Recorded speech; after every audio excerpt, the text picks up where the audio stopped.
Hi అండి, అందరూ ఎలా ఉన్నారు? బాగున్నారా? నేనైతే ఈరోజు గోంగూర పచ్చడి అయితే చేసుకుంటున్నాను.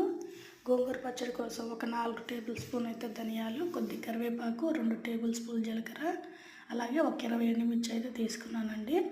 కొద్దిగా ఆయిల్ వేసేసి వీటన్నిటిని దోరగా అయితే వేపుకున్నాను. లైట్ కలర్ అయితే వచ్చింది, చూసారు కదా. ఇప్పుడైతే గోంగూరను అయితే ఉడకబెట్టి పక్కన పెట్టుకున్నాను. దాని తర్వాత ఎండుమిర్చిలో అయితే కొద్దిగా ఉప్పు, అలాగే వెల్లుల్లి రెబ్బలు అయితే వేసానండి. వేసేసి వీటిని అయితే ముందుగానే దంచుకోవాలి.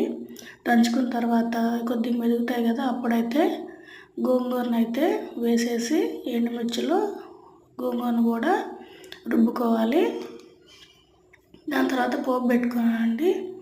వెల్లుల్లి, ఎండుమిర్చి, కొద్దిగా జీలకర్ర, ఆవాలు, కరివేపాకు, అలాగే ఇంగువ అయితే వేసేసి పోపు పెట్టుకున్నాను. పోపులో అయితే గోంగూర పచ్చడి అయితే రుబ్బుకున్నాం కదా, రోట్లో వేసి రుబ్బుకున్న పచ్చడిని అయితే పోపులో అయితే వేసేసి బాగా ఉడికించాలన్నమాట. బాగా ఉడికిన తర్వాత ప్లేట్లోకి అయితే తీసుకున్నాము.